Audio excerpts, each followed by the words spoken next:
Economy کے اوپر بات چیت کی ہے، تو پہلے تو میں آپ سب کو جس طرح آپ نے ڈفرینٹ ایسپیکٹس کے اوپر بات کی اکانومی کی، تو میں آپ کو خراج تحسین پیش کرتا ہوں۔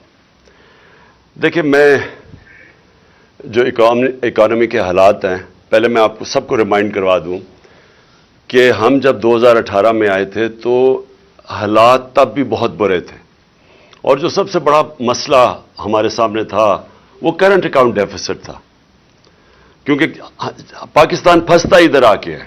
ہم نے کبھی اپنی ایکسپورٹس کے اوپر زور نہیں لگایا، ہمارے سامنے ایسٹ ایشین ٹائیگرز بنے، چائنا کو ہم نے دیکھا پچھلے 30 سال میں آگے بڑھتے ہوئے، ساروں نے بیسکلی ویلتھ کریشن کی ایکسپورٹس بڑھا کے۔ یہاں تو میں نے کبھی کسی کو مجھے کبھی کسی نے نہیں بتایا کہ جناب سارے ملک کو ویلتھ کریشن ایکسپورٹس کو بڑھانے کے لیے سارے ملک کو توجہ دینی چاہیے، کیونکہ اگر آپ کی ایکسپورٹس ہی نہیں بڑھیں گی تو یہ جو مرضی آپ کر لیں، جیسے اکانومی گرو کرے گی پھنس جائے گا جا کے کرنٹ اکاؤنٹ آپ کا، اور وہ پھر جب ڈیفیسٹ ہوتا ہے پھر وہ سارا وہ بوم باسٹ سائیکل پھر سے شروع ہو جاتا ہے۔ تو ہمارا تب بڑا تھا، اور مجھے یاد ہے کہ بڑی مشکلوں سے ہم نے پہلا 1 سال سروائیو کیا، اور مجھے ابھی بھی یاد ہے کہ اگر ہمیں سعودی عربیہ، UAE اور چائنا ہیلپ نہ کرتے تو ہمارے پاس پیسے نہیں تھے اپنی لائبلٹیز دینے کے لیے، تو وہ بڑا ٹائملی انہوں نے ہماری مدد کی۔ اور اس کے بعد جیسے ہی ہم تھوڑا سٹیبلائز ہو رہے تھے تو پھر کووڈ-19 آ گئی۔ تو کرونا کا میں صرف آپ سب کو کہنا چاہتا ہوں کہ وہ بھی ایک بہت بڑا کرائسس تھا دنیا کے اندر۔ آپ جب دیکھ رہے ہیں کہ کیسے لوگوں نے کوپ کیا ہے کووڈ-19 سے، تو جو ہمارا اس وقت تھا وہ ہمارا ایک بہت ہی بڑا ڈائلیما تھا سامنے، کہ اگر ہم لاک ڈاؤن لگا دیتے، جو اس وقت میرے اوپر ساری دنیا سے، یعنی ملک سے پریشر تھا لیکن ساری دنیا میں دیکھ رہے تھے کہ اٹلی، اسپین اور پھر انگلینڈ کے اوپر لاک ڈاؤنز لگ رہے تھے، تو مجھے سارے زور لگا رہے تھے کہ جی آپ بھی، یہاں تو لوگوں نے بھوکے مر جانا تھا، اور پلس کبھی بھی کسی نے مجھے جواب نہیں دیا۔ میں سب سے پوچھتا تھا کہ دیہڑی دار کا کیا بنے گا جو پیسہ کما کے بچوں کو کھلاتا ہے، تو کسی کے پاس جواب نہیں تھا اس کا۔ اینی وے، وہاں ہم نے بڑے بولڈ فیصلے کیے، اور مجھے بڑا فخر ہے اپنی ساری ٹیم پہ کہ ہم نے بڑے انوویٹو قسم کے فیصلے کیے۔ میں نے خود پھر وہ جو IMF کی ہیڈ تھی ان کو میں نے خود ٹیلی فون کر کے بڑی مشکل سے کنونس کیا کہ ہمیں جو IMF کا پروگرام ہے اس سے ہمیں آپ کو تھوڑی لیوے دینی پڑے گی، نہیں تو ہمارے یہاں لوگ بھوکے مر جائیں گے۔ اور اس سے پھر کنونس کر کے ہم نے اپنی ایگریکلچر کے اوپر پوری، خاص طور پہ کنسٹرکشن انڈسٹری کے لیے پھر ہم نے ان سے خاص رعایت لی، انسینٹیوز لیے، اور ہم نے ہماری جو کنسٹرکشن انڈسٹری تھی اس کے اندر جو گروتھ ہوئی اس نے ایکچولی روزگار بھی بچا دیا لوگوں کا، اور ہماری جو گروتھ ریٹ تھی اس کو بھی آہستہ آہستہ پک کرنا شروع کیا۔ اور جو تیسرا اور چوتھا سال تھا اس کے اندر ڈسپائٹ کووڈ ہماری جو مینشن کیا ہوگا 5.7% گروتھ ریٹ تھی، اور جو آخری سال میں 6% تھی۔ تو ہم ایک بڑے، یعنی ڈبل کرائسس سے نکلے تھے۔ ایک تو پہلے ہی ہمارا جو میسو کرنٹ اکاؤنٹ ڈیفیسٹ تھا، اور دوسرا کووڈ کا جو مسئلے آئے۔ اب کوشچن سب سے پہلے تو یہ ضرور پوچھنا چاہیے کہ ادھر سے جب یہ رجیم چینج کی گئی تو مجھے ابھی بھی سمجھ نہیں آئی کہ جو رجیم چینج کرنے والے تھے کیا انہوں نے ریئلائز کیا کہ ساری دنیا میں کموڈٹی سپر سائیکل آیا ہوا تھا، کرنٹ اکاؤنٹ ڈیفیسٹ کو کنٹرول کریں، کیونکہ تیل کی قیمت $100 سے اوپر چلی گئی تھی۔ لیکن جنہوں نے، جب یہ ہمیں پتا چلا کہ سازش ہو رہی ہے، تو میں نے خود اور پھر میں نے شوکت ترین کو بھیجا بتانے کے لیے نیوٹرلز کو کہ دیکھیں اگر آپ جو واقعی کہہ رہے ہیں آپ نیوٹرل رہیں گے اور اس سازش میں، تو یہ کنٹرول نہیں ہوگی اکانومی کسی سے، یہ اس کا جو امپیکٹ پڑے گا پولیٹیکل ڈی سٹیبلائزیشن کا، تو اس کا ڈائریکٹ امپیکٹ آپ کی اکانومی پہ پڑے گا، اور وہ آگے فریجائل قسم کا بیلنس ہے اور ساری دنیا میں ایشوز ہیں۔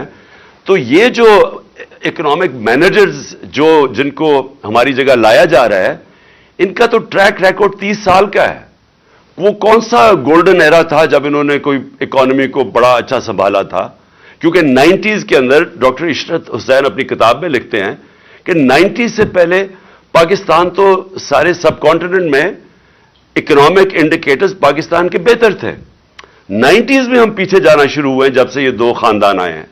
تو ان کا کون سا ٹریک ریکارڈ تھا کہ انہوں نے کسی ملک کو اکانومی کو سنبھالا تھا کہ ان کو پھر لایا جا رہا تھا؟ اور وہی جو آج ہوا، آج جو ہوا ہے یہ ہونا ہی تھا. اور میں نے اس سے 5-6 مہینے پہلے میں نے یہی پریڈکٹ کیا تھا کہ یہ جو گورنمنٹ آئی ہے انہوں نے ملک کو ڈیفالٹ کی طرف لے جانا ہے. اور میرے اوپر انہوں نے کہا جی آرٹیکل 6 لگا دینا چاہیے، غدار ہے یہ ملک کا. تو آج اب جدھر ہم کھڑے ہیں کوشچن تو اب یہ ہے کہ اسے نکلنا کیسے ہے. نمبر 1 چیز، جب تک اس ملک کے اندر پولیٹیکل سٹیبلٹی نہیں آئے گی، کوئی بھی آپ جینیس لے آئیں اکانومی کا وہ اب کچھ نہیں کر سکتا. کیونکہ جو اکانومی ہے، اکانومی ڈائریکٹلی ساری دنیا کے اندر وہ ڈیمانڈ کرتی ہے سرٹنٹی. جب تک سرٹنٹی نہیں ہوتی بزنسز، ہم سب جانتے ہیں اور آپ تو خیر میرے سے بہتر جانتے ہیں اکانومی جہاں بیٹھے ہوئے ہیں، تو وہ جب تک ایک اکانومی کے اندر لوگ پریڈکٹ نہیں کر سکتے کہ میں آج اگر پیسہ انویسٹ کروں گا تو آگے اگلے 6 مہینے 1 سال پاور میں تو ہم نے آنا ہی ہے انشاءاللہ. وہ تو اب جو حالات یہ گورنمنٹ نے کر دیا ہے، ہمیں تو الیکشن کیمپین کرنے کی بھی ضرورت نہیں ہے. جو اس وقت ملک کا حال ہے اور جو اکانومی کا حال ہے، جو مہنگائی کا حال ہے، اور جو آج بزنس کمیونٹی جو شاید سمجھتی تھی کہ یہ کچھ کر دیں گے، وہ سب کو اب یہ متفق ہے کہ گورنمنٹ تو اب کچھ نہیں کر سکتی. لیکن اور جتنی دیر چلتا جائے گا ہماری پارٹی گین کر رہی ہے اور وہ واضح ہے، چاہے بائی الیکشنز ہو چاہے اوپینین پولز ہو. لیکن مجھے جو خوف آ رہا ہے کہ یہ پاکستان کو ادھر لے جائیں گے جدھر یہ سب کے ہاتھ سے باہر نکل جائے گا. یعنی یہ اس ادھر نہ پہنچ جائے کہ ہمیں اتنی پیچھے دھکیل دیں کہ جو بھی گورنمنٹ آئے گی اس کے لیے بہت ہی مشکل ہو پھر یہ سچویشن کو کنٹرول کرنا. تو میری number 1 free and fair elections, اور یہ جتنی جلدی ہو سکے یہ ہماری ریوائول کی بگننگ وہ ہوگی. یعنی ہم پھر سے شروع کریں گے اپنے ملک کو اٹھانے کے لیے. وہ ہوگا ہی تب جب کہ ایک گورنمنٹ آئے اور گورنمنٹ آئے اچھی اکثریت سے. مجھے اگر کسی نے پوچھا کہ جی آپ اگر پھر سے آپ کو موقع ملتا 2018 میں تو آپ کیا کریں گے، تو ود ہائنڈ سائٹ میں کبھی گورنمنٹ نہ لیتا. کیونکہ ایک طرف اکنامک چیلنجز بڑے تھے، دوسری طرف پاکستان کے اندر رول آف لا نہیں ہے.